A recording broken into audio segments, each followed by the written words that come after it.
Aldi Nord and Aldi Sud are reportedly in merger talks. Casey's General Stores Inc. delivered a record fiscal year, and Buc-ee's has filed trademark infringement lawsuits against 3 companies. Welcome to Retail Daily, your quick look at the top stories from Supermarket News and CSP Daily News. I'm Supermarket News Editor Tim Inkelbarger. And I'm CSP Executive Editor Hannah Hammond.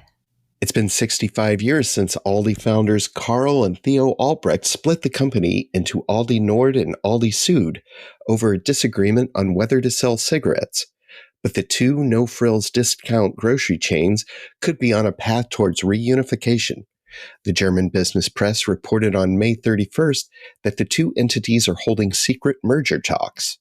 A spokesperson from Aldi Sud, which operates its U.S. headquarters in Batavia, Illinois, could not immediately be reached for comment.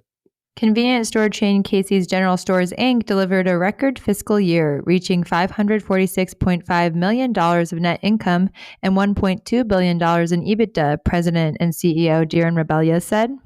Casey's built or acquired 270 stores in the fiscal year, the most in the company's history.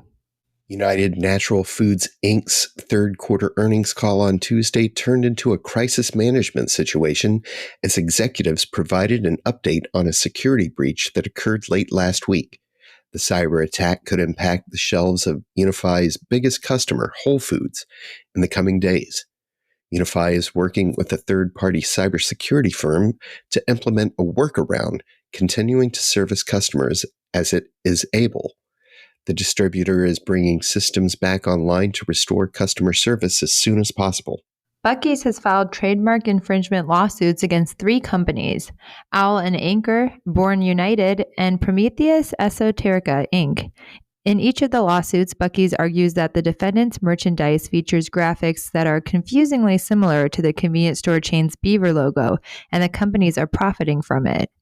Buc-ee's is seeking the destruction of all infringing merchandise, repayment of profits, coverage of legal fees, and additional damages due to what it alleges was willful infringement.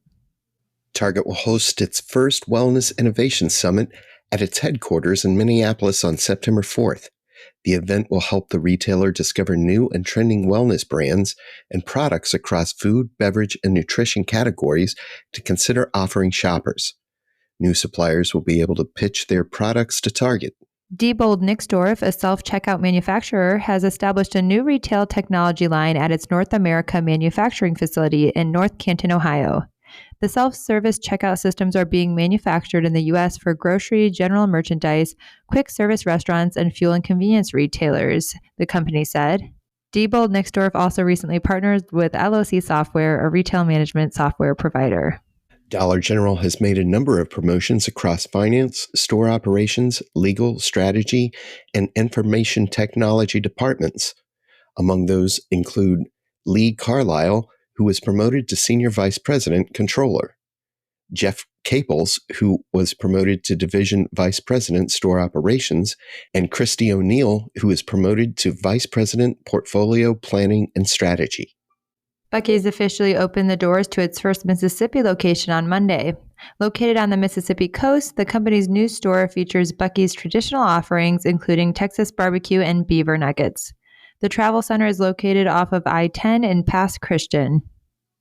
Schnuck Markets has named Bob Lockett as the retailer's Chief People Officer. Lockett most recently served as Chief People Officer at CAE, and prior to that, Chief Diversity and Talent Officer at ADP. Lockett takes over the role officially on June 16th. And that'll do it for today's episode of Retail Daily. Subscribe on Apple Podcasts, Spotify, and more for your daily dose of retail news. For more on these stories, visit CSP Daily News and Supermarket News. I'm Tim Inkelbarger. And I'm Hannah Hammond. Have a great day.